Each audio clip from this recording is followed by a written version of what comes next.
And welcome back to the very last tier list video. This will be including all the agents and how I feel about them from S tier to C tier. So let's actually go ahead and get right into it. We're going to go ahead and go in order from the just as they're placed. So by the way, if you guys are watching the video, make sure that you guys go check out parts 1, 2, 3, and 4 previous to this one. I hope that you guys enjoyed those. If you guys already watched them, if you guys haven't, you guys go check this out, okay? They'll be linked down in the description below, I bet.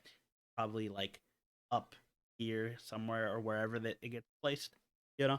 But alright, let's go ahead and get into it.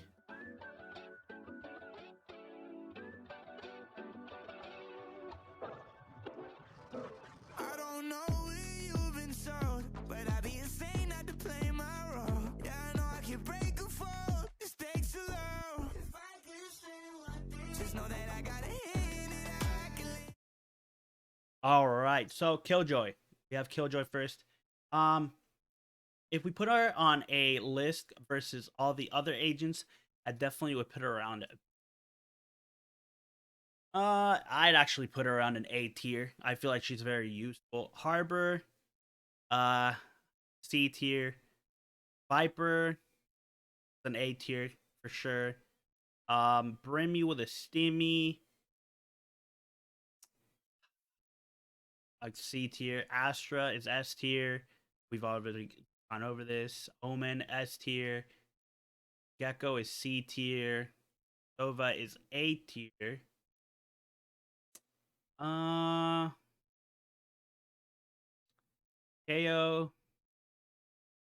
A. Fade would be A. Out of the initiators, I feel like Sky and Breach would be S tier for me. Sage would be B. Cypher would be, for me, I'd be an A. And obviously, if you guys have watched my previous videos, you guys would know why I'm picking. We'll kind of go over it.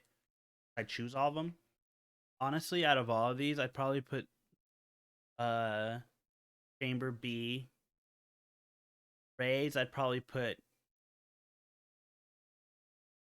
would probably put Raze on an S tier. Phoenix, I'd put in.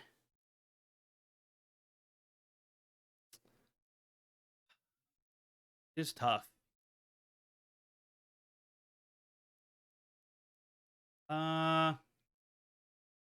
Yeah, that would be S tier. Obviously, Yoru. I really wish I would have put a D. Reina. Actually, I'd probably put it like that. Non would go A. So in my opinion, Astra, Omen are great controllers. The Sky and Breach, their utility is amazing. Like for team play, obviously. Raze, obviously, is just very useful in my opinion. Pace could also be A, but I feel like this is a pretty good rating. Jet, obviously, I feel like is one of the best agents that's been made with like all the util and just being Jet in general, right? So the util just really puts Jet above and beyond. And for A tier, honestly, I feel that people that I'll put it like that. I'd rather have a Killjoy that can inflict some sort of damage against the enemy than a Cypher. So I definitely would switch these out, but he'd definitely be at the top of the list. Again, Sova is kind of like on a league of his own. I feel like it takes certain people to play it. Like if you can play like Average Jonas, hit me up because then you're goaded. KO abilities are very useful. The fact that you can cancel Raze ult, Jet ult, and obviously just prevent people from using their ult or any util when you're taking fight makes them pretty OP in that sense. Fade, lots of combinations that you can do with Fade. Like when I say, if you guys watch the Disguise / TSM challenges match, then yeah, honestly, Fade, W. Killjoy, great Sentinel, great info, great for info. great for watching the lurk from behind on the offense, or even trying to catch someone like pushing like mid, depending on what maps you're on. Phoenix and Neon for the list. I feel like they're very useful, but obviously, comes compared to Jet and Rays, I just feel like they're not up there in that tier yet. And like I said, for B, we have Cypher. Actually, it should be like this. They're tied. It doesn't matter. They're tied. But I feel like Reyna can be good, but it's just a very selfish agent. The blinds might be good for entry, but they can get destroyed very easily. And the only other good reason to have her blinds are for ops, because unless someone's helping the op destroy the eye, then they'd have to shoot it, and then or they'd just have to give up the angle all in all, which kind of sucks if you're trying to op. Usually, you want an pick when you're using. So I do feel that she has use, but she's still a very selfish agent. Cypher, I feel like it's mainly just beneficial to have on offense, or not on offense, on defense, because if the Cypher drops on offense, I just feel like it's the util is not worth it anymore. So, and not only that, but people can sometimes jump over the equipment. If an Omen is on flank, he just TP past it. Yoru can TP past it. Sage could wall over it. There's a lot of different ways that like people can get away like or past trips. Chamber, you can smoke his tripwire.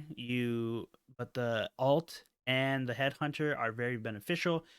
TP after the buff kind of does suck a little bit. It's like kicking somebody in the shins, but still super useful to get out of trouble and good for initial picks. Stage is not needed in any comp. I've said this multiple times in the video that I did for Sentinels. You do not need a Sage. This is not League. You do not need a support, quote unquote, like to be healing all the time. If you play Sage, you're playing it because it feels safe to play her. You're not necessarily doing it because she has too much utility in the match. Yes, her util is useful, but the wall usually, if you try to put it up, if you're putting it up in a place where they're going to constantly, they're just going to shoot it down anyways. But post plant, the wall can be pretty useful. So, and obviously the fact that you're able to revive people that have been killed is huge. Harbor, the only thing that makes Harbor good is that he gets like the regenerating wall, unlike Viper, that once you use it, gone. But the fact that you slow your own teammates, the bubble can be destroyed and had mollies thrown into it anyways. Sometimes I feel like the people that try and play Harbor in games I've run into, like when I was still a plat, or even like when I would play against Golds, is they try to use Harbor and they'd put so much smokes up that they don't know what they were doing, and it just ends up being such a mess on site. So that's bad. Brim only having his 3 smokes, and obviously like climbing up the ranks. In lower elo, it was really hard to find people that were actually good at timing their smokes. So by the time that an enemy was actually trying to enter a site, or whenever we were trying to enter a site, they'd have 1 smoke left or no smokes at all. So Gecko, there's still a lot to be seen with Gecko. I feel like Gecko's super promising, but with the fact that you can shoot Dizzy out with 1 bullet, you can shoot Wingman like with I think it's like 3 bullets or 4 bullets or whatever it might be.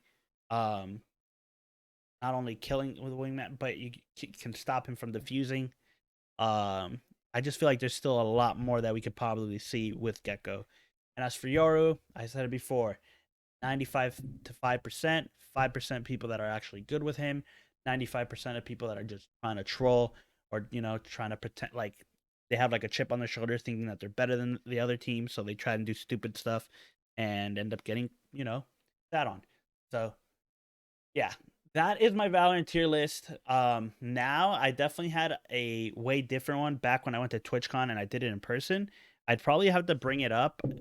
If I do still have the picture, I'll put it up on the screen next to this current one, and we'll see how much it differentiates, because I am also curious to know the difference of it from back when I was at TwitchCon to now. So, oh, pardon me. I hope that you guys enjoyed the video. Make sure to hit that like button and the subscribe button. And make sure that you guys hit the notification bell so that you guys are alerted whenever I have a new video coming out. Please make sure you guys go follow all of my socials. And remember, this is only my long form content channel. I do have another channel that is just for shorts. And it's just Oski G. And that's my shorts channel. So if you guys could also subscribe to that, I'd truly appreciate it. Lastly, make sure you guys go check out the past 4 tier list videos that were for the individual roles for all the different agents. And I will catch you guys on the next video. Bye.